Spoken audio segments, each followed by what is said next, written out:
What is going on, everybody? Welcome back to the Round 11 podcast. As per usual, Cruz and Spaz and Zarin Cotter here, ready to talk the latest and greatest things about Call of Duty esports. Joining us today is our new man on the desk. We have Zach Benoit. Zach, welcome to the podcast. How are you doing today? Good. Thank you for having me. Appreciate being here. Of course, no problem. Zarin, how are you doing today, my friend? I'm good. Feeling good. Lots to talk about. Lots of action within the last week. So Definitely so. There's a lot of brand new things to talk about that we did not really get to go over last week on Wednesday.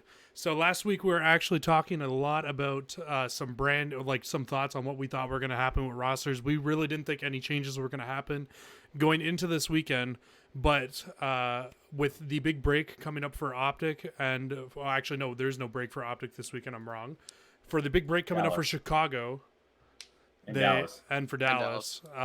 So Chicago has made a change, and Optic actually has made a change going into this event. I don't know how I feel about that, because I feel like the guy who's coming in might not get a great chance, but Chino is coming in for JKap. I like the change because JKap has not really been. They need a change clearly, but I really just don't think I don't think it's going to be a permanent change, and two, I just don't think that. I feel like Chino's kind of getting the hard end of the stick again here, because he's kind of going to have a rough time adjusting with such a small amount of time to come into playing in such a high level pro roster. So what do you guys think about the change, Zach? I'm gonna throw it to you first. I think the only thing with Chino coming in to being you can kind of relate to other sports as well. A new player coming to a new environment, different team, different strategies. I think was it revealed how much they were scrimming together, like Chino with the main squad? I guess at the start, at the end of the last tournament. So I can kind of see. I what I would assume from them would be a little bit of a shaky start, but as the weekend goes on, I could see Chino kind of getting into the role that JKap had a little bit better.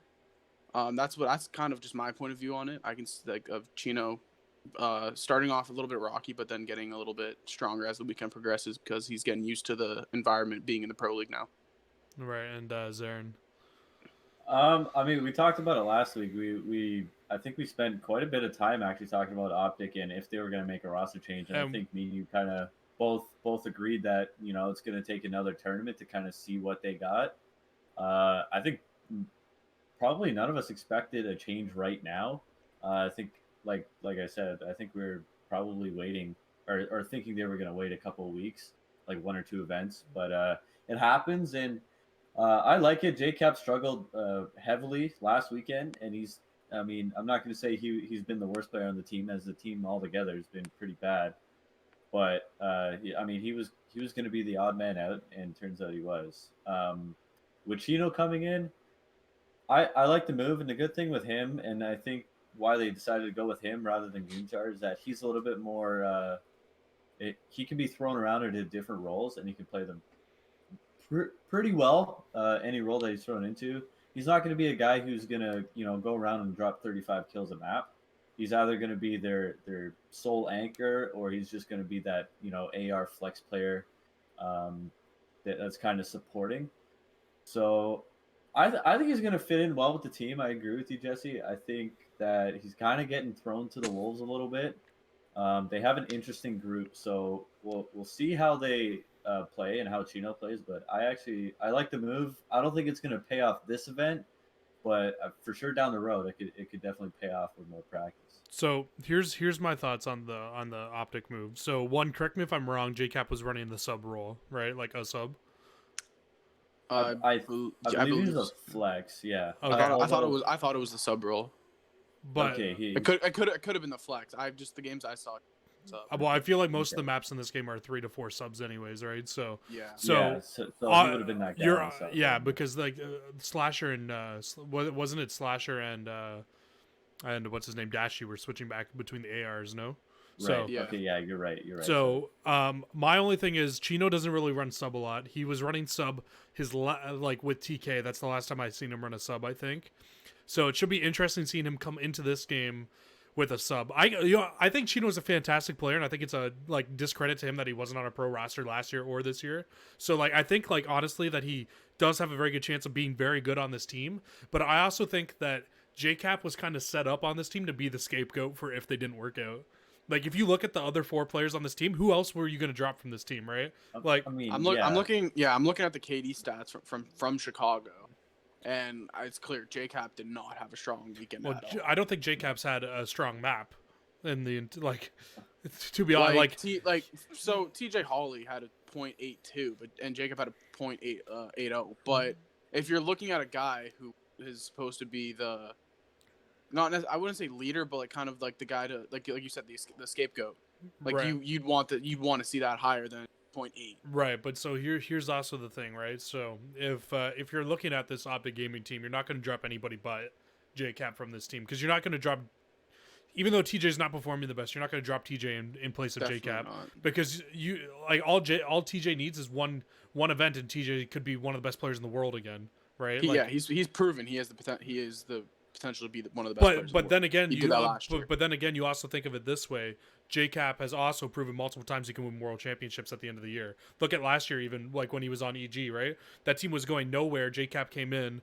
That team got significantly better, and they placed what top 5 at champs last year. It was top 5, top 6. Like I don't remember. I think that's what Optic was hoping he would do for their team, but it just hasn't panned out yet. The problem, like I do feel bad for him because I'm gonna bring up Aches again, but like those guys aren't gonna drop 35 kills a map. That's just not what they're there for. Yeah. They're there to be leaders, and JKap I know is not the shot caller on that. Slasher no doubt is. I'm sure JKap's gonna get another spot in the league. I'm sure out of all the older players that have been dropped, I feel like JKap has the best chance of getting picked up onto another team. But my point is, like, teams like that, like, it's a relatively young team with Kenny, Dashy, and TJ as well. JKap's that guy to be the mentor for those guys and be the veteran on the team and just kind of go out there and do his thing, not blow anybody away, but also not shit the bed. And I think his underperformance is what caused him to get dropped.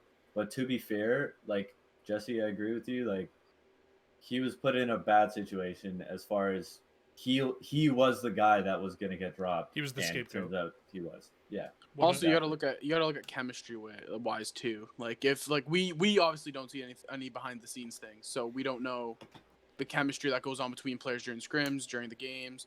Like we don't see those behind the scene things. And I think bringing back Chino again, I could possibly see if the chemistry clicks with Chino and the other 4 guys, then I could see JKap being the bench player, but as well being kind of like that. What's the word I'm looking for? Not like kind of being the coach, like not necessarily the coach of Optic, but being one of the coaches. Like if you kind of get what I mean. Kind of helping. Yeah, I could definitely see that as well. If the chemistry clicks, here's one thing interesting to say too. So you were talking about chemistry. So like JKap and Slasher have like amazing chemistry too. Like think about like all those years on Envy that they team together. So it's just weird that this team just didn't end up working out, honestly, because this team on paper should have been one of the best teams all year, and it's just unfortunate that they just didn't end up working out. Well, yeah, I know. Everybody I think had them in their top 6 at least to start out the year, and they've been a major disappointment. But now, like with Chino coming in, he's had past time with some of these players too. He spent on TK in World War II with Kenny, and in Advanced Warfare with TJ Halley when he was just a young guy. Right. So like there's the chemistry there too. So we'll see how everybody kind of mends together. I do think they will be more successful, but not this event. I kind of hope Chino comes out and just fucking fries. If I'm Chino, I'm coming out and I'm playing my game, and I'm literally just coming out and just trying to drop numbers so I can get a spot on a damn team. Yeah. Honestly. Oh yeah. If you're Chino, you're coming into it. You have nothing to lose. Like I would be playing. Right. I'm not gonna lie. I would be coming out playing selfish as fuck, trying to drop numbers. I'm not gonna lie. Like, tell me you wouldn't. Tell me you would. You don't have a starting spot in the league. You want that starting spot. You're coming out. You're dropping numbers to prove that you can slay. They're facing the Royal Ravens first. Just watch Chino come and drop a 40 bomb out of nowhere. You know what should happen, Jesse? You should tell those fucking players on the LA Gorillas to do that. Why? What? Like those Oh my god, those 5 guys are so frustrating. I know I'm a little bit off topic, but like, like just go out and fucking fry. Like, they're playing way too safe, and that's why they suck. And I think they suck because I'm gonna be honest with you. I know this isn't even the topic we're talking about, but I think the Gorillas suck literally because they just don't have the slaying potential that these other teams have. They just can't hang with the big dogs, and it kind of looks like it, man. It just kind of looks like it. All these guys are so successful in the AMC. And it's because they're playing AMs though, and they're not playing pros, right? Well, yeah, and to be fair, it's a big jump. They are pretty young, but if like you said, Jesse, if you don't have a starting spot in the league, just go out and fucking do your thing like Mac did last weekend. Mac went out for New York and proved he deserves to be a starter over Zero, Happy, and Sensor. Wasn't Mac though also like he was kind of hyped up too, being Mac like, has been one of the top player. AMs over the last 3 years, and he's finally getting his chance. Yeah. Again, looking back, like you're talking about the Gorillas and how they're not slaying. Like looking back, they had one player over 1 point, like a 1.0. The closest they had to 2 players being over is Decimate with a 0.94. So their slaying is not up there. Well, like if you're facing a Dallas Empire team, or if you're facing a Huntsman team. Also, another thing to just go off talking, if we're gonna keep talking about LA a little bit, which I know is kind of off topic, but the Gorillas, for example, too. Another like really important thing about them is if you're not doing the right things on the map, you're not gonna have good numbers either. Though that's the thing, right? So like they're not. They look like they don't know what they're doing. So it's like, what is easier, guys? Sitting on a head glitch and getting kills when you rotate early, or having to constantly rotate into people sitting on those head glitches, right? You're not gonna drop good numbers. So the Gorillas were set up to fail from day one. Honestly, I don't know. I honestly I don't know what was going through their head. No, I don't want to talk shit about Eggs, Lacefield, and Saints, but I don't know what the plan was to kind of create whatever chemistry they thought they had there to compete with these other teams. Even looking at the LA seemed like they were roster, it kind of seemed like they were just kind of thrown together. Well, yeah, but you look at the LA Optic roster, then you look up the Gorillas. And you're like, what the fuck were the Gorillas thinking? They can't compete at all with LA Optic. And it's crazy that struggles too. It's crazy too because Blast wasn't even starting in the league. Like at the start, it's just wild. I don't know. I feel like that team is just all. I don't even know, man. They're probably gonna end up getting new management shit by the end of the year. And Zach, you said Decimate is the only player above 1.0 last weekend. He had a 1.16. Yeah, he's one of 2 players that have stayed on the team the entire year. So that says something. Looking at it, Vivid 0.93, Spart 0.75. Spart is the player who really has underperformed since coming up to the big leagues. Aqua 0.89 and Decimate 0.94. When you're looking at numbers wise, and you're, for example, saying you're say you're a subliners team facing them, you're looking at numbers wise, you're licking your lips because in any respawn, any game, pro team, team that comes out and they're looking at this LA Gorillas team, they're looking at them like, oh, this is an AM team. We're just gonna come out and fucking fry them. That's what they're going out with that mentality, right? Why do you think Seattle Surge has beaten them so many times? They don't even think of them as competition when they go out there. I get weren't they tweeting like shit at them and shit last weekend? They were tweeting hate at them. Yeah, nobody respects them. Nobody respects them in the league. They're just go out there and they get fried.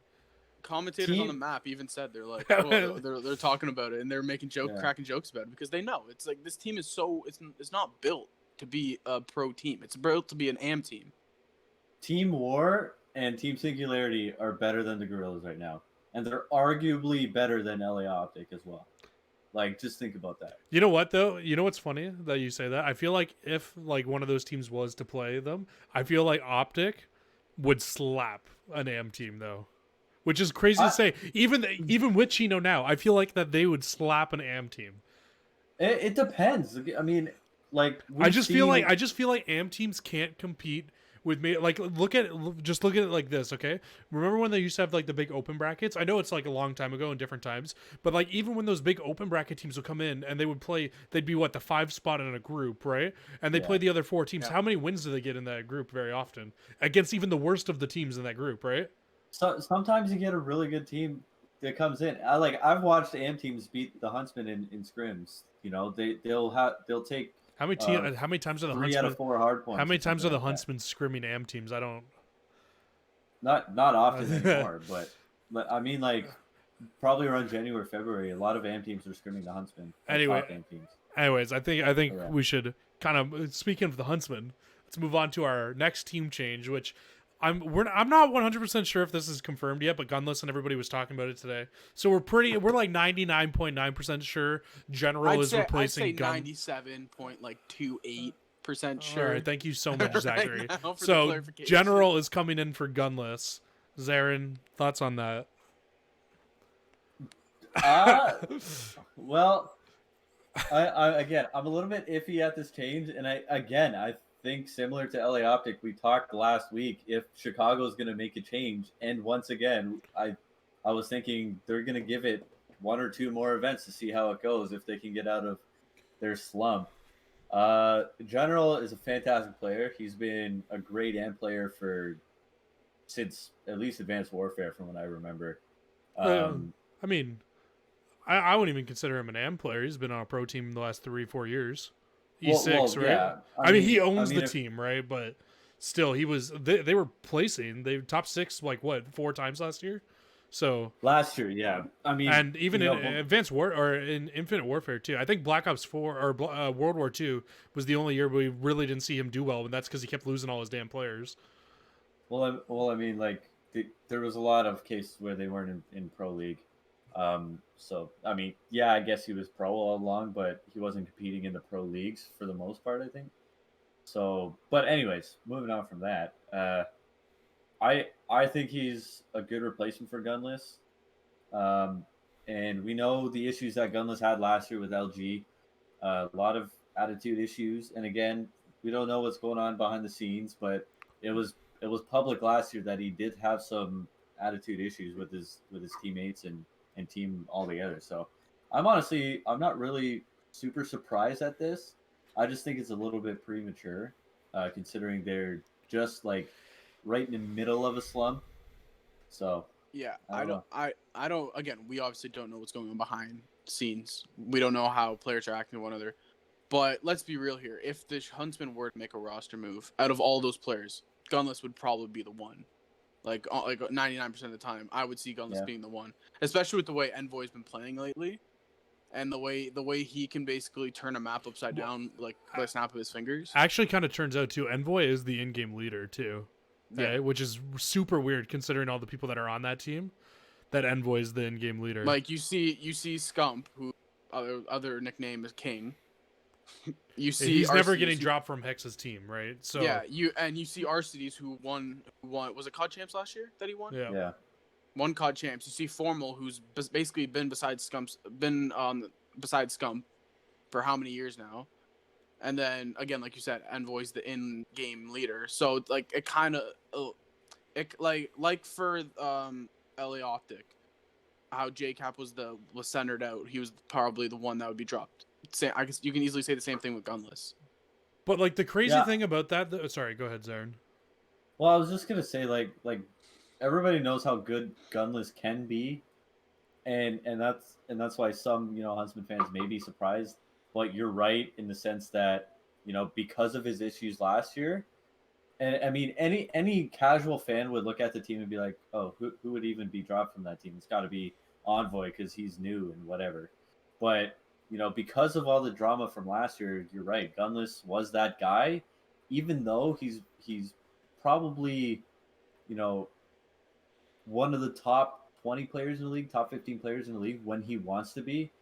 So okay, so this is what I'm going to say about Gunless. I don't know if you guys watched he like literally 2 weeks ago, he had a podcast with Hex. He was on Hex's podcast, and he was talking about all the changes that he had last year and like the years before. And it's literally because he is a player who wants to win championships, and he gets pissed at his teammates when they're not winning. And that's what the problem is because he does not bring the vibes, right? So like that's literally what it is. And I guarantee you it's the same exact issue with this team. He brings too much negative energy to a team that they just end up dropping him, right? It's like they were probably like when the vibes are good he's fine. But it's like when they are not winning, his vibes are probably so bad and so toxic that they just like they don't want to deal with him. And that I guarantee you that's what happened again this year, which is crazy because like you said top 20 player. I get over the last 3 years he's been a top 5 player. Look at all the championships he's won.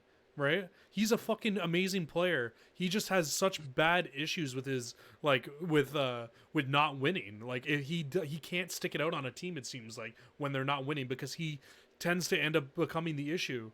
Like he took himself, like he said in the podcast, his biggest regret was in his career was benching himself on the EU United team. Remember when they won that championship and then he didn't play for them again? Like, think about that. How do you win a championship and not play with that team again, right? And then you go from that. And then you go, what? He went to Rise the next year, won 3 championships, right? And he was absolutely disgusting on that team. Why do you think none of those players want to play with him again after they lost champs? It's crazy, well, I mean, right? You're like, right. Yeah.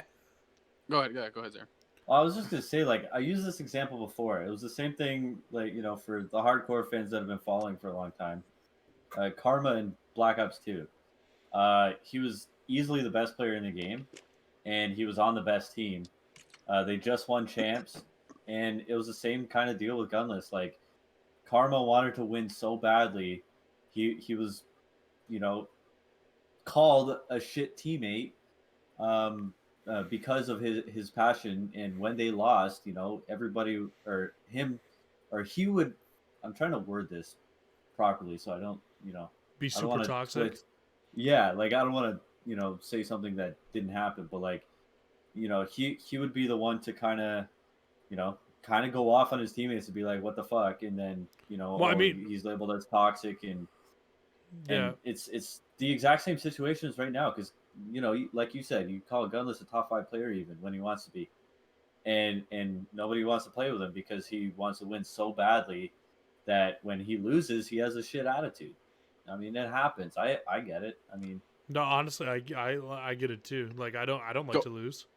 Yeah, like going on to your point, Jesse. Like, look at the beginning of the year. Huntsman played their matches. They looked unstoppable. They were winning. I think they looked unstoppable.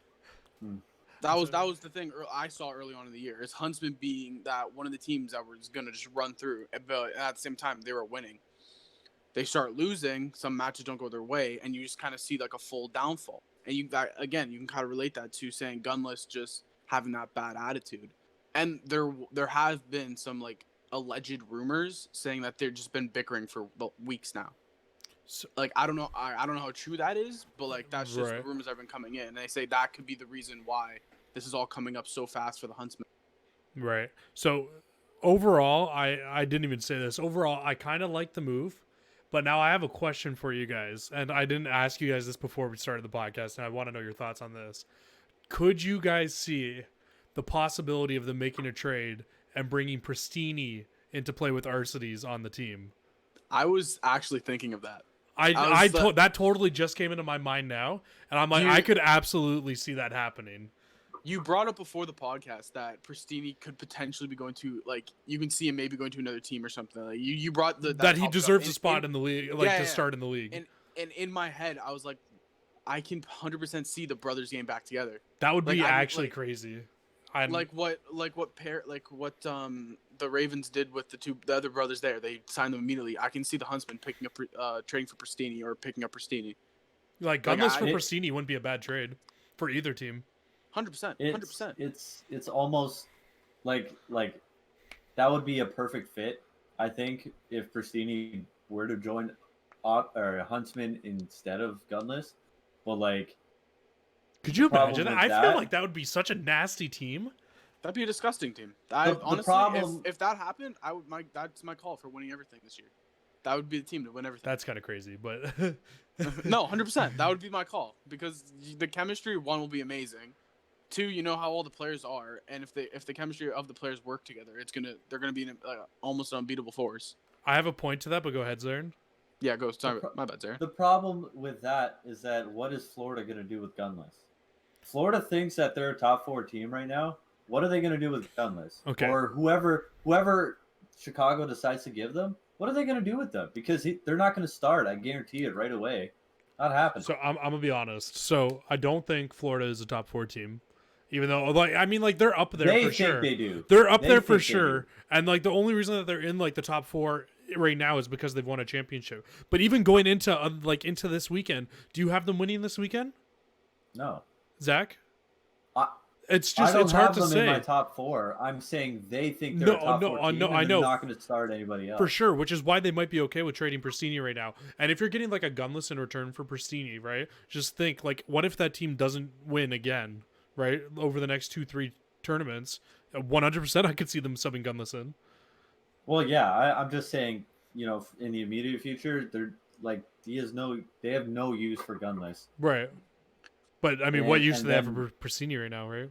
So yeah, let's say the trade happens. I'm sure Hex will offer a shit ton of money along with the player to bring whoever he wants to the team, right? Like let's just imagine the trade happened before this weekend coming up. Like let's just imagine that, and you could easily see if Florida doesn't win, or doesn't finish as high as they would want to this tournament, then okay, let's see what happens next tournament. You can see them going to a spiral and be like, okay, we're gonna sub in Gunless.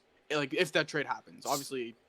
It hasn't happened, probably might not even be talked about. So, but if it happens, I can see if Florida doesn't place high enough where they want to in this tournament, next tournament comes up, they say they fall out even earlier or they fall out around the same. That's when I can see Gunless coming in to sub immediately.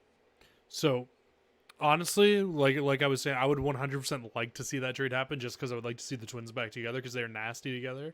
But to go onto what Zarin was or what Zach was saying, my point to you when I said I had a point was the only issue I see with Pristini going on to Huntsman is Pristini would become that scapegoat for the fans, and the fans would rip into him if they weren't winning 100%. And you guys both know that's true because Huntsman fans are the old Optic fans, and they are toxic as fuck when they're not winning. Oh yeah. So that's the only issue I see, and that could really, really, really hurt Pristini and his mental health. I think my final thoughts on the move for General coming in, I think it's going to set Envoy free. I think he's going to be even better without Gunless. And you'd think that's crazy to say because of how good Gunless is, but I just feel like the way Envoy plays and the way Gunless plays, they're very similar players. I think as far as slaying ability and how they run about the map. I think General coming in a little bit more of a slower player is really going to set Envoy free, and I wouldn't be surprised the next time they play he'll be the team MVP at the very least. The only worry I really have about General is I believe General has almost always ran main AR on his team, so I'm kind of just that's just one thing I'm nervous about for them is that's going to be the third main AR on their team. So that's good. He might run a sub. Formal. He might run a sub, but it may help out Formal. Maybe Formal moves to permanent sub, honestly, because he was running it earlier in the year too, right? Yeah. So he would be the guy. He would be the guy to move to. Yeah, I can see. It's weird. Formal runs main AR on some maps, and Arceus runs main AR on other maps, and sometimes one snipes on some maps in S&D, and the other snipes on others. It also matters about how comfortable they are in the map. No, for sure. It's just really weird. It's all a comfort thing. Yeah. And even Optic LA even said that they're going to make role changes as well, right? With the addition of Chino. So, I would my guess I could see Chino running main AR, to be honest, only because he did it a lot last year, and he did really, really well. And I feel like this is the type of game that he can excel at as a main AR. But that's just me personally. We'll see what happens this weekend. You guys have any other thoughts on the roster changes? Sorry. Chino did play on. Was it E6 he played on? Am I thinking of somebody else? I think Chino did play for E6 for a little bit, but his main team last year at the start was G2, and then he didn't get on another roster until late in the year. And I think it wasn't just an AM team. So, I'm just trying to remember tournaments I watched and just the highlight clips I remember of Chino because at the time on E6 I remember hearing Chino and how he would just keep going off. Well, when Chino was disgusting, absolutely was World War II. Yeah. So it kind of excites me just to see how he comes in. I just hope that he comes in and fries. That's I love you Chino. Said, I can see him coming in and just being like, I have nothing to lose. This is an audition for. Not if it's not an audition for a starting roster spot here, it's a audition for somewhere else. That's fair to say. That's what I can see Chino doing. Yeah. So I could say the same for General. Look at the Gorillas. They can pick up Chino if he General considers himself the best 6 man in the league. So we'll see what happens from there. And honestly, he is a really good player. He's just never won a chip. I don't think like a actual. It's gonna be interesting online like a land chip. So it should be interesting for sure. Well, he's not gonna win a land chip because he's coronavirus. We talk actually here, Zach. Interesting, sir, that you say that. So do you count these chips as chips or no? I count them as online championships. I wouldn't count them as like that's what we're saying. Like because like at the start of the year we had this debate of whether these should count as majors or not majors, right? But we kind of like decided on the fact that we were going to just take majors away and just count them as tournament wins, right? So like even though these aren't on land, these are still the most competitive tournaments that you will have. 100%. Right? So they're the most competitive COD you'll see. Right. So it's like it's kind of hard to anything but count that as a championship. I think they're tournament wins still.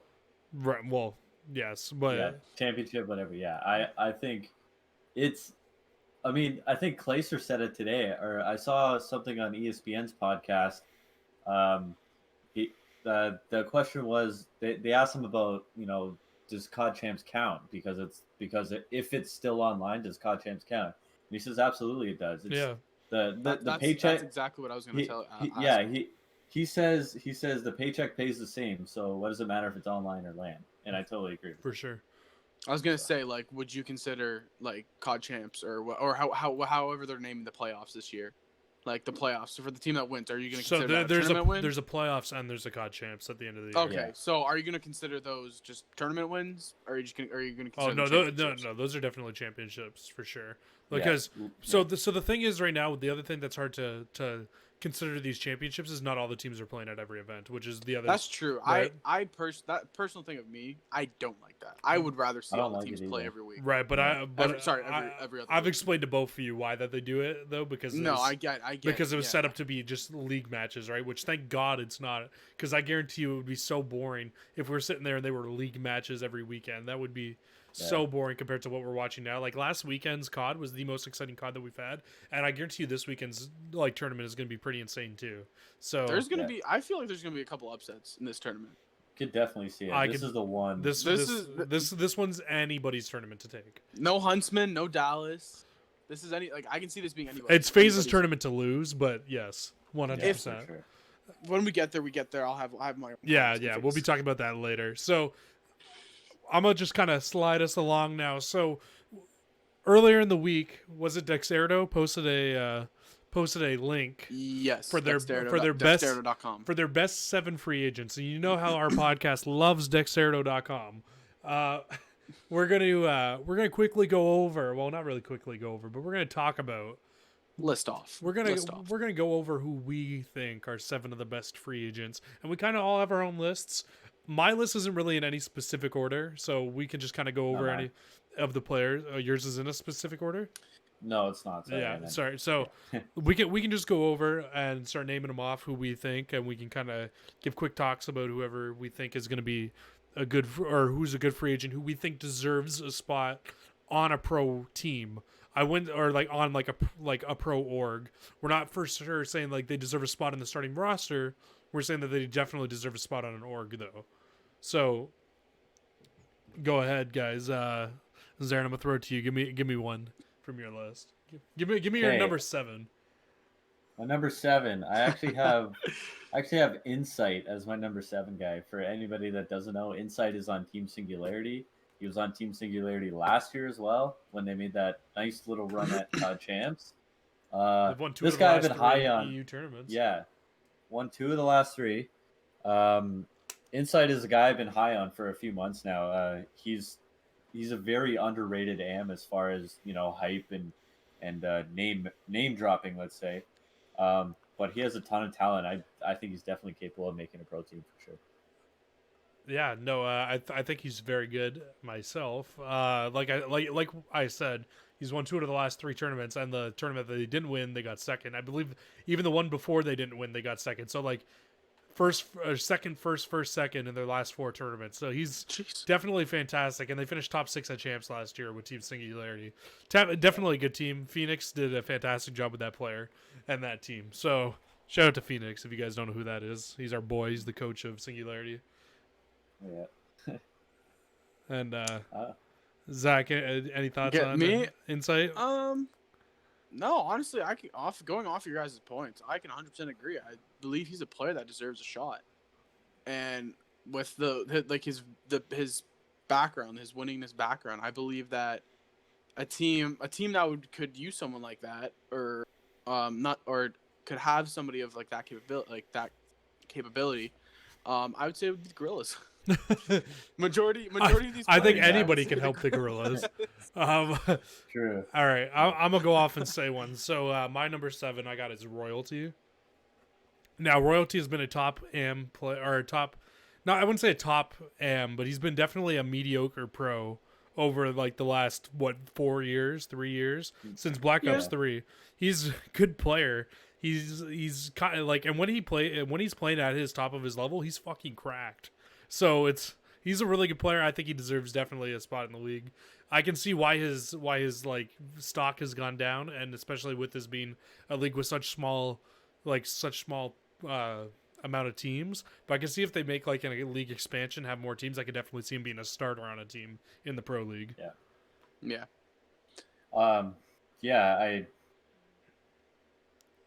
I have him in my honorable mentions. I like Royalty. Mentions. Yeah, I have a couple of those. But yeah, Royalty, we saw him, me and Jesse saw him play live last year, actually, when he was on EG. That really, really bad EG team early last year, I should say. Yeah. It was actually April, I think, early April. But that EG team was bad, and his performance wasn't good on that team. Neither was anybody's, for that matter. But he's been around. Well, yeah.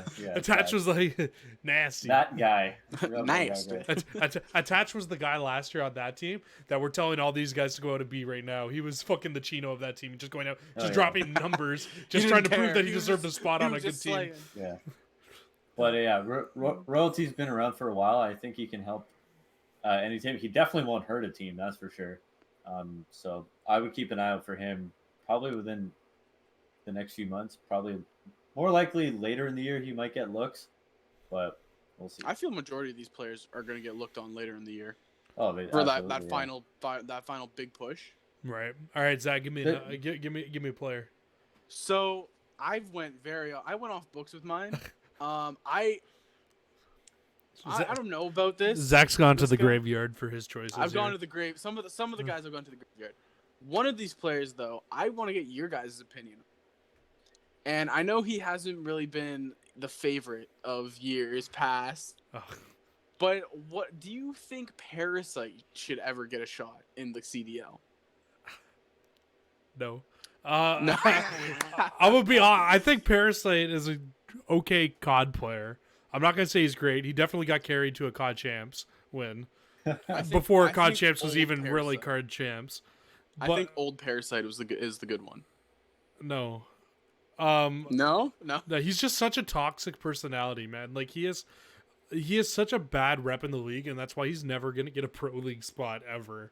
Like he shouldn't have even been in the pro league team last year. The only reason he got on a team last year was because fucking Midnight Esports is a goddamn garbage org, and they picked him up.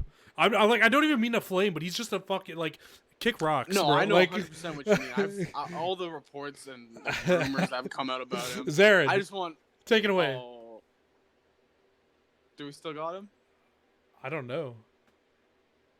I don't think so. There it is. Hello, sir. Oh shit! What happened? I'm assuming internet issues. Yeah. Hold on. Oh shit! All I right. have to kind of center myself here if I best of my ability. I'll go. I you thought want me to throw one more out there? I thought he was making that face to what I was saying about Haggy.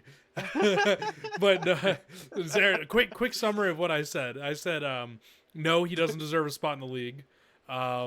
He plays he's a semi good player who got carried to a COD Champs. I don't know if you heard me say that. Yeah. What else did I say? I said that he is a very toxic personality who is definitely not going to get a shot in the league because of that and his rep. And then I also said the only reason he was in the league last year was because Midnight Esports is a garbage org who picked him up because they needed players. And that's basically what I said. And then I said to kick rocks. And then go ahead, Zern. Yeah, I agree. I've never really liked him. I mean, a lot of people haven't either. It's kind of shitty of us to say like, oh, we don't like a player, but I mean, come on, it's his rep. He has a long rep of just not being a likable person. Very, very long rep, and it's not a good one, and that's why he won't get a shot. He's probably capable of playing on a pro team and probably being a starter on a pro team, on some teams, I should say. But just I think because of personality alone, I just don't see it ever happening. Yeah, I honestly just put him on the list because I just want to get your two's reaction, just to see it really. Like, yeah, because he's not on my list because I just don't think he'll ever get a spot on a pro league team. Do I believe he should get a spot? Nah, like I'm not. Honestly, I've never really been too big on him. Like I've seen him play in some tournaments. He's had good games. He's had okay games, but there's just so much that comes with him. Like there's so much baggage that comes with a player like Parasite, and does an organization really want to deal with that? Right, for sure. Moving on, Zarin, are you with us, or I think he's disconnected and reconnected? I'm not quite sure what's going on right now, guys. He's just having some internet issues, I guess. We're just gonna move on with the podcast. So another person who I have on my list that I think deserves a spot in the league would be Felony. Felony is another one that I have. He's been a pro past years. He's definitely a decent player. And I think that he definitely deserves a spot, at least as a sub on a team. Zarin, thoughts on the Felony? Fellow, yeah. I mean, he was on that awful EG team with Royalty, and he was probably the second best player on that team. He's been a top AM all year long. He's been pro before. He's played in numerous pro leagues, and he's still competing at a high level. So I think he would not only be a decent player on a pro team, but actually an impactful player on a pro team. And he's shown that he can be before. So I think he's probably top 3. If we were to put this list in order, he would definitely be top 3, maybe even top 2. Yeah, I can kind of agree with that. I can see him as a player that if he would come in a league, I don't think you'd need that much of an adjustment period. I think he'd be able to fit right in with the flow of how the games go pretty easily. And like you said, Zarin, I can honestly see him being a pretty impactful player on a squad. He's definitely a good player. I mean, like, didn't he played on that E United team too, like a couple years ago, didn't he, on World War II? Yeah. And he was nasty. Yeah. He's a good player. You put him in a lineup with other good players, I could see him being a very good player. Zarin, hit me with another one. Go with your next one down your list. I'm gonna bring up Denz, actually, who was not on Dexerto's list. I think Denz is on a pro league roster. Is he not? I don't believe he is, because he's on Team War. Is he? Yeah. Is he? Yeah. I thought he was part of Paris. I thought he was on their bench. I'm not sure, but I'm gonna go check that right now. Go ahead. Yeah, you know what? You might be right. So, actually, you might be right. Sorry. Okay. My apologies. You are okay, buddy. It's also pretty late. I'm pretty tired. It's one of those late nights. All good. Yeah. The excuses. Okay, I'm gonna go with Exotic then. Oh, that's a good choice. That was one of my choices as well. Another guy who was on that bad EG team, who was probably the third best. Honestly, that team should have been so much better than it was last year. I know. I mean, looking at some of those names, yeah. But Exotic has been grinding his ass off this game, and he's gotten really, really good, and he's probably in that top 2, top 3 FAs right now. He's played really, really, really well, and had some good NA Challengers placings, as well as a win, I believe, too. So he's definitely making his mark. I would be surprised if someone picks him up later in the year, or definitely next year, as even a starter. similar to Felony, he can definitely make an impact if he is in fact a starter. Right. Yeah. No, I agree for sure. Agree with that. 100%. Exotic was like on a very good team last year, and I always thought that Exotic was. I always thought Exotic had a very good chance of being that like. He's. I don't even know how to explain it. I can't put it into words. He's a very good player. He deserves a spot in the league. Like I don't know. Like you pretty much summed it up very well. He's had some bad luck for sure as far as bouncing around with teams and not. I think some of these free agents have had like that type of luck though. At the same time. Yeah, I agree. Yeah. Like they just they'll have solid, like previous years. They'll have solid previous years, but then it's just bouncing around constant, not finding a place to stick and make an impact. Yeah, and even if you've been on a pro team for 2-3 years, as we saw with Gunjar has been a pro since like Modern Warfare 2, and obviously they get older. You know that you don't play as like you used to, but I mean Gunjar is struggling to find a team. This was actually a really breakout year for him to even get a substitute spot. So I mean, but you see it like guys who have been on pro teams just have struggled to stay on pro teams, especially now with the franchise league. Extremely hard to get a spot. Now you're seeing 18-year-olds, take guys who've been playing for 10 years, like, and you're like, what the hell? I'm sorry. I just gotta ask you a question. I'm not even trying to call you out or nothing like this. You said Denz, right? Yeah. We're all idiots. Denz is on the starting roster for Paris. He has been since the start of the year. I'm just saying, we're all idiots, clearly. Yeah. But we know Call of Duty, everybody. But then, who was I thinking of? I think you were thinking of Zed, maybe, but he's also on their roster as a substitute. So should I give my 2 graveyard picks? Sure, you can go ahead and name your graveyard picks and say why, because I don't fully agree with them. But so my joke / graveyard picks / I really wish they would come back picks. Going back to the good old days of when Big Timer was a pro. I don't know why we brought him on the podcast, guys. I'm really sorry. Yeah, so sorry. I'm just kind of here to shoot my opinions on these two old players. But no, Big Timer and Proofy. Those are just 2 players I'd wish to see come out of retirement. Proofy. But I mean, it's gonna happen, no. But that's also why they're my graveyard picks, because like there's just people I'd want to see come back, but I know they're probably not gonna come back. I have to correct myself and correct all of us once again, because that was a big fucking waste of time. I meant Denza, not Denz. Oh, okay. Denza has been around for a while. Belgium born.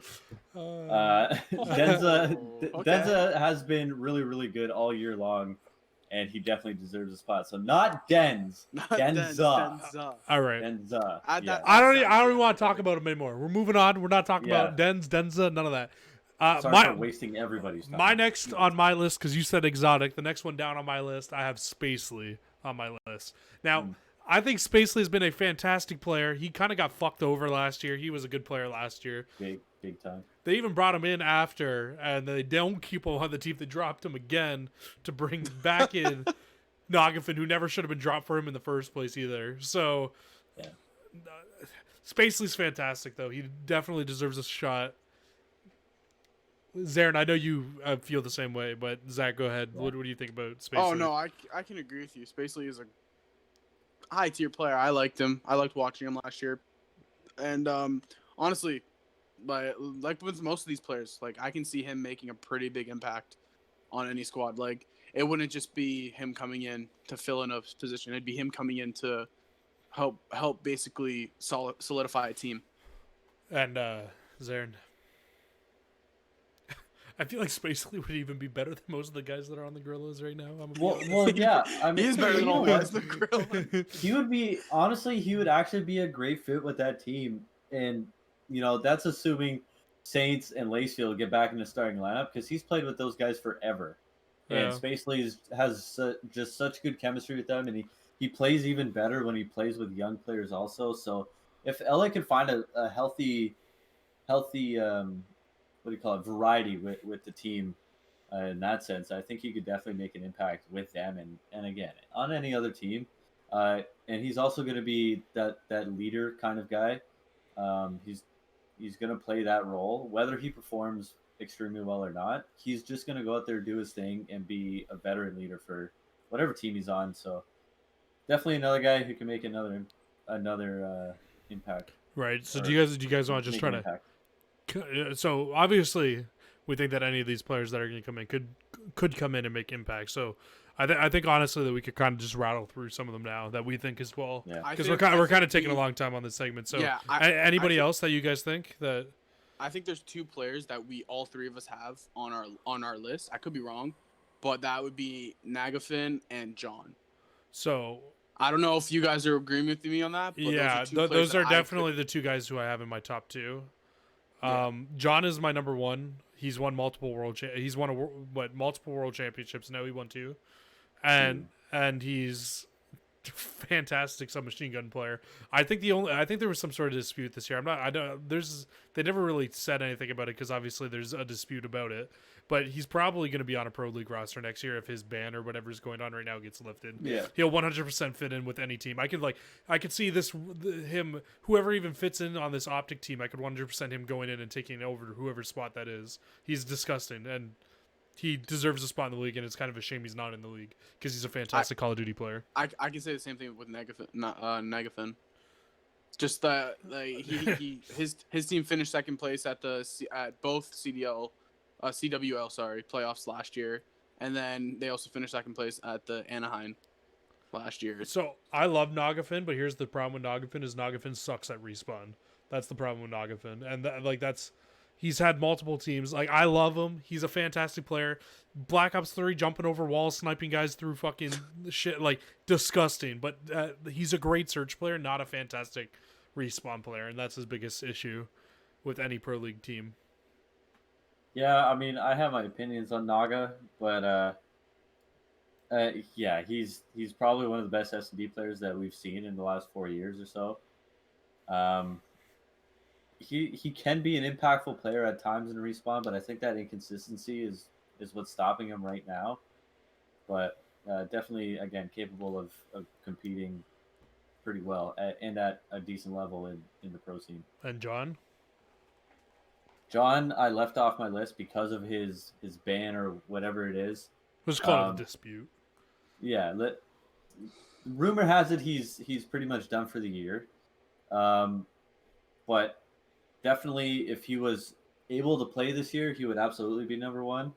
He's been very, very good since Black Ops 2, and he would probably be the best player on any of our lists.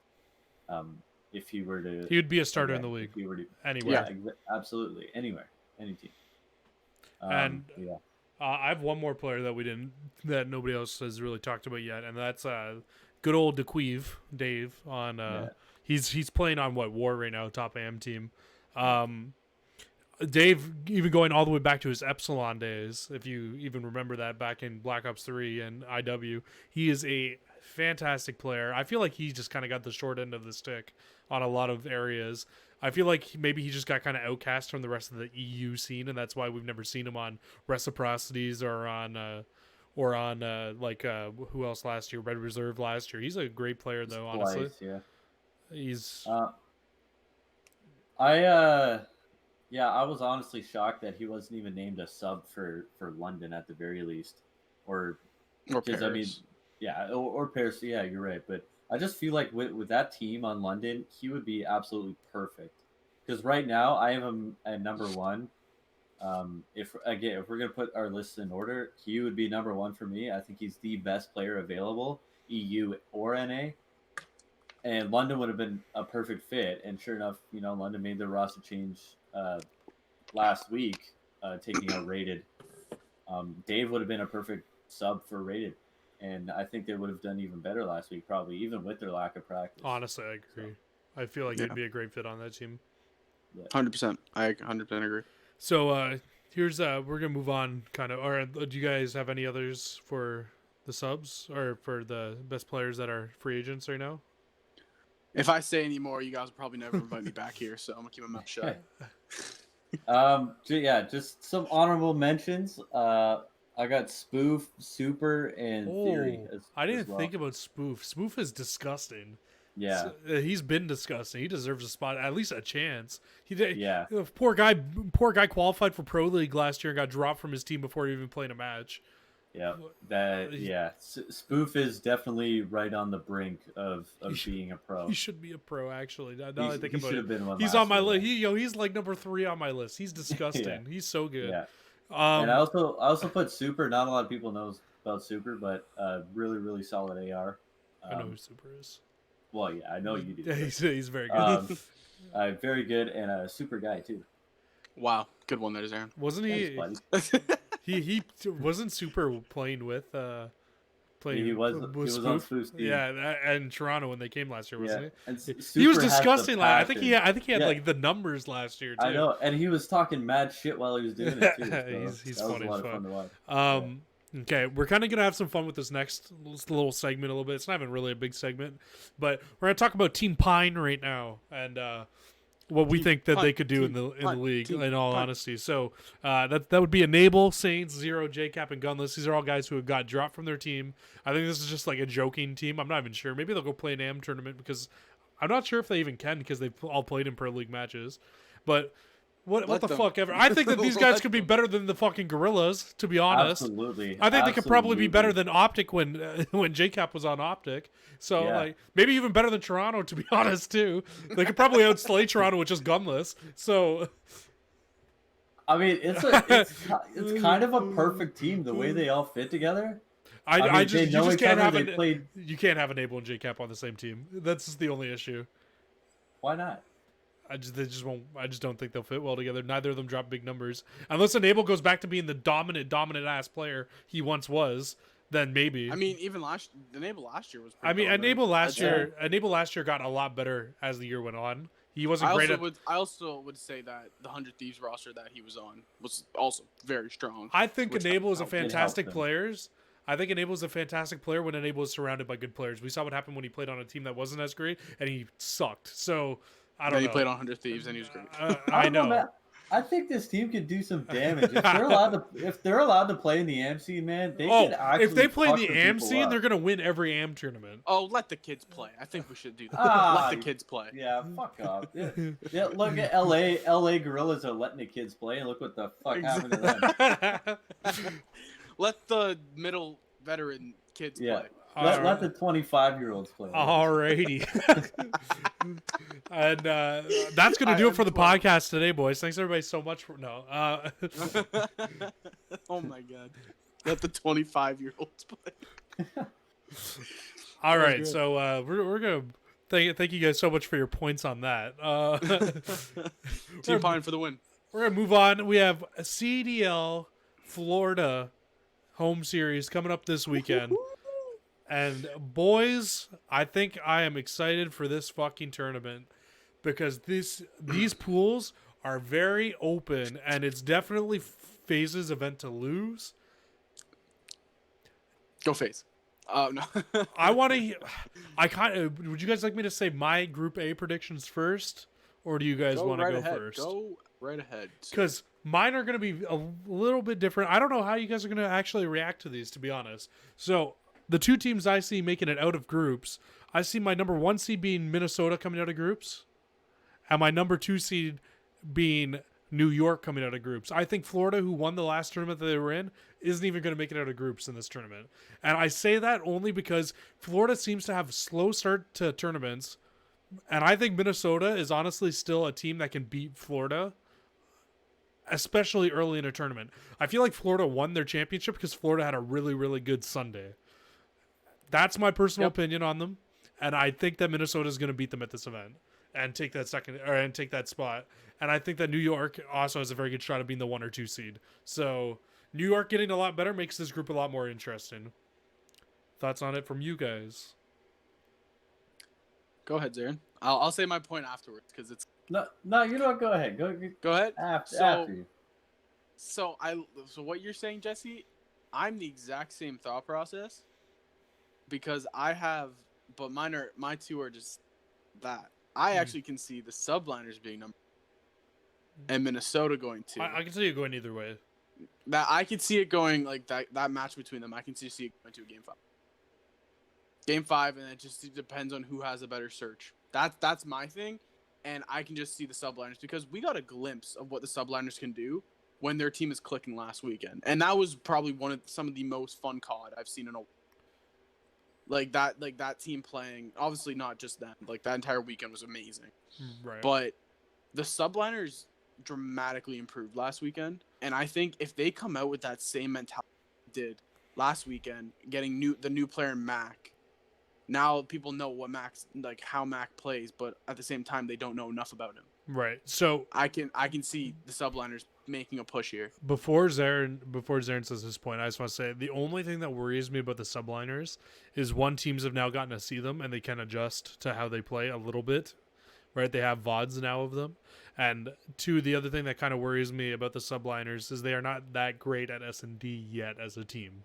That's the only thing, because like S&D wins championships, I feel like it's going to be a little bit harder for them to go deep in the tournament without having a great S&D, and like that's why I think that Minnesota will beat them as well, is because Minnesota is a very good search team. So, and Minnesota could definitely steal a respawn off of New York. So yeah, I think that's kind of just my little shakeup though. That I can kind of see if there was going to be an upset at all this weekend for me personally, I would see the subliners being number 1, beating Minnesota. Yeah. I got Minnesota 1, the subliners 2, mostly because I still think Florida is full of shit. Put it in a nice way. Come on, be nice. Well, no, I'd rather not. Well, he basically means what I mean. They had a good I know Sunday. what you mean. Yeah. I know what you mean. Like, he just said Minnesota, it in a much meaner way. This is the event that Minnesota needs to win, and I'll talk a little bit more about that later.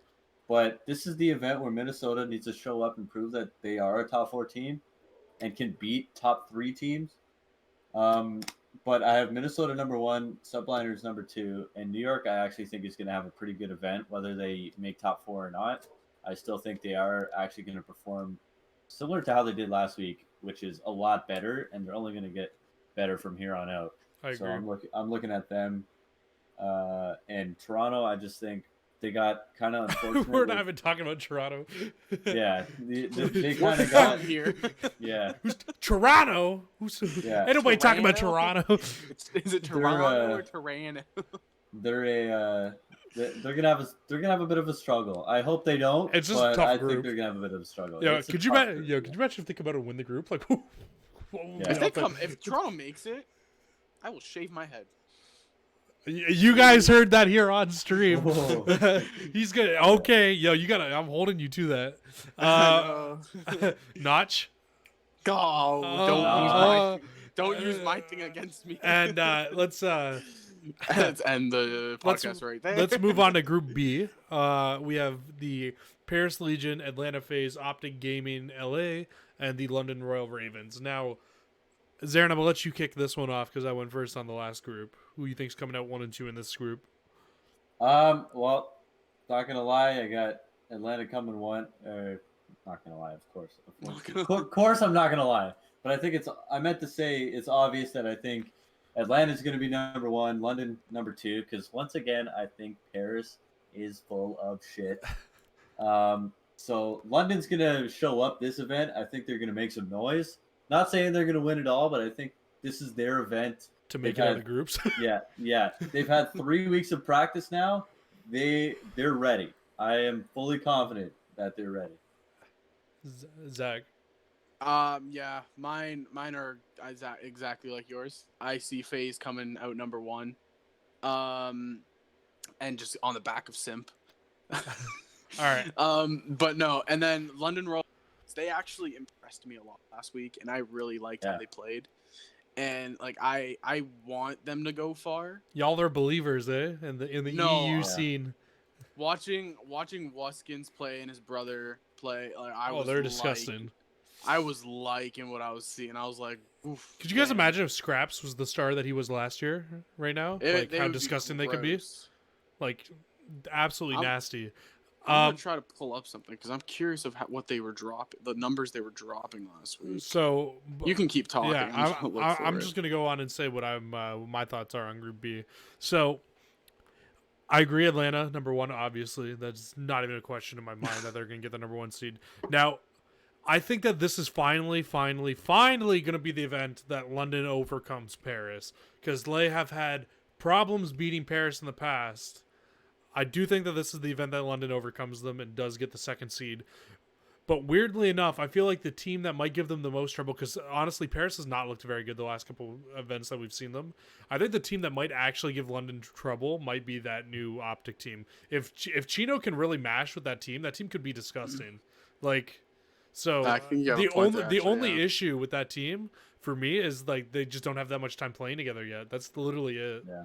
So I think that's going to be the downfall against the Royal Ravens. I think that will be the lead of the downfall. For sure. But the thing with the Ravens, though, if we are looking at all season, if they don't come out and if they play like the same Ravens that we've seen all year, they 100% I can see Optic taking them. And so I pulled up their stats from last weekend, and if I see Scraps come out and do the stats that he put up last weekend, doing a 1.23 KD over the weekend, and Wuskins doing a 1.06. If you have one more player pushing over to maybe a 1.1 or maybe getting back up to Scraps of a 1.2, then I can see them going the distance this weekend. And you know what? Like, what's funny too about London?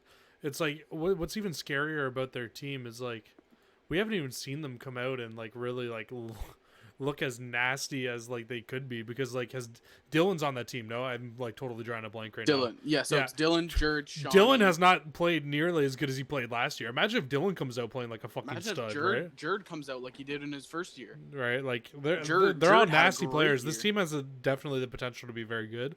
That's just what I'm saying. We just need to see it, right? Yeah, somebody needs to step up. One of them more can put up like Scraps and Wuskins are doing. I can see him going to Sunday. But I still definitely have them in my 2 seed. So I'm going to go FaZe and then London as my 1 and 2, which would mean my semi-final matchups would match up Minnesota as the number 1, playing London as the number 2 on the first side, and I would have Minnesota beating London, in my opinion. And then going into the other semifinals, it would be New York going over to play Atlanta. I think Atlanta would also beat New York again. And then I think if it goes to the finals, Minnesota and Atlanta, I think Minnesota might actually take the tournament, because Minnesota seems to be Atlanta's kryptonite. So, just my thought. I think Minnesota's a very good team. I think they're better than Florida, but I don't know. My final right now, what I want to happen versus reality of what's probably going to happen. What I would want to see is subliners making it to the finals, just because of how they did last week. If they get the 1 seed, it will be a lot more likely. But if they play, they play Atlanta in the semis, it will be very hard. No, I can see them. I can see Atlanta going to the finals, no matter who they're playing. Atlanta, like, to me personally, Atlanta's going to the finals, and that's not me being a biased fan, just because I love Simp and Pristini. They're just the best. Sorry, team. Priesta. Yeah, they're just the best team that's at the tournament for sure. But I would want to see the Royal Ravens make a run and potentially go to the finals, but I can just, for some reason, this New York Subliners team, how I watched them play last weekend, they got me like just so interested on their play style and so interested to see what the potential of this team. And I think if they come out this weekend, that they have the potential to go to Sunday and maybe put up a fight again, maybe. And Zarin, so wait, who do you have taking the event? Oh, Atlanta, most likely. I can see the subliners put up but I just. All right, my pick for the event win my pick for the event win is Minnesota. Zarin, your 2 semifinals and then your event win. I mean, I kind of want to save it for our last little bit that we do normally, but I have London beating Minnesota in the finals. I like that too. It's crazy that you don't have FaZe in your finals, but FaZe showed last week that they're human. I know, but this is true. This is very true. And I know the competition is a little bit lower this week, but this is the time for London and Minnesota to step up, and I think they will. I just honestly, I want to see on your power rankings, if London comes out and disappoints again, I want to see them move down. I'm not going to lie to you. If they suck, I'll move them down, swear to God. The Scout's honor. Notch. All right, so our final little segment that we like to do is Zaren's favorite segment on our pre-event podcast. Yes. We're gonna do our I can't remember it. Our biggest disappointment, our guarantee of the event, and our upset of the event. So, Zaren, or actually Zach, you're the new guy here. I'm gonna let you kick it off. What is your guarantee of the event? Guarantee the event. I'm gonna stick with my Atlanta boys. I can see Simp. He already has 40 plus games. I can see him adding to another one, maybe two, depending on how he slays. I like that actually. I liked it. Yeah, that's different. One or two games. I can see Simp adding a 40, maybe breaking his own record, hitting a 50 or 55 bomb. Oh my god! Could you imagine him dropping 55? If he drops a 55 bomb, I'll go ballistic. I'll go absolutely ballistic. That'd be kind of insane. And Zaren, your guarantee of the event. Optic LA will beat the Paris Legion. All right, I don't mind that. My guarantee of the event is my poor old Canadian boys are not going to win a map. Whoa! They're gonna get swept. I think they're going to get 6-0'd. Oh no! Oh no! I like it. Oh, no. Poor Canadians, the poor Canadian boys. All right, so do I make that my guarantee or my upset? Because I feel like that would be an upset too. No, that's more of a disappointment, I think. That's a hell of a disappointment. It works for all three, in all honesty. So here, I'll give us a different guarantee. I guarantee you Atlanta faces in the finals at this event. That's my guarantee of the event. You're wrong, but it's fine. You're wrong. We will see on Sunday, won't we, sir? Zaren, you start this one off. You start this next one. Yeah, off. you're. We did guarantee. This was a disappointment. Yeah, your disappointment of the event. My biggest disappointment. Oh, he's gonna say event. Atlanta FaZe not making the finals. 100%. I will say that, but That's actually, you know what? Instead, I'm gonna say Minnesota fails to win an event. Another chip. Yeah. And Zach, your disappointment of the event. I'm sticking with it. Minnesota not getting through semis. Oh, all right. Ooh. That would be that's mine. Whoa.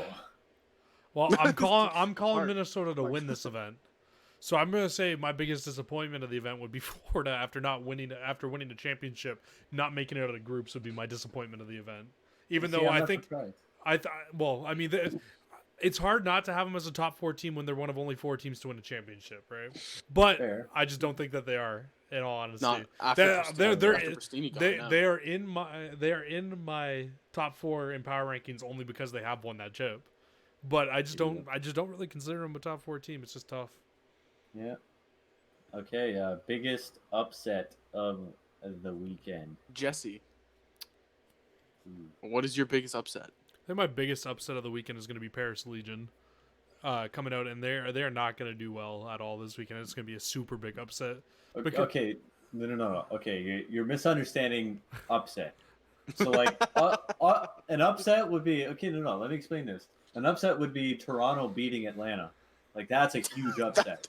All right, that's a colossal. It's just hard to do all 3. You know what I mean? Because it's like. Well, yeah, I know you don't have much to choose from, but like you could say like, oh, Toronto beats Atlanta or some shit like that. Well, I don't think Toronto's. That's what I mean by upset. Well, I said Toronto's not going to win a map, so that's pretty hard to go. So I'll give you an example. I would say that would be a pretty big upset as well. So I'm gonna go with that. To be honest, Toronto not winning a map would be my upset. I'm trying to think of mine right now. Zaren, go ahead of me, please. Biggest upset. Oh, wait, hang on. It would be, I don't know. Honestly, I would say, I would honestly even say like your London beating FaZe is an upset. No.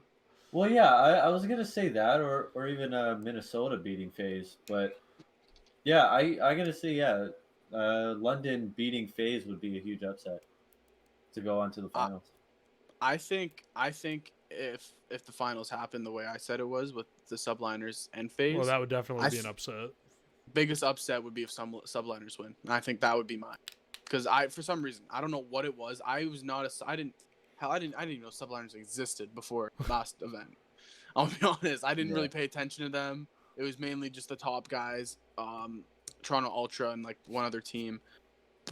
I watched subliners. It's not that I've become a fan, but I'm just intrigued with what that roster can do. Yeah. So I can see if they go to the finals and play FaZe and they win, that is my biggest upset. All right.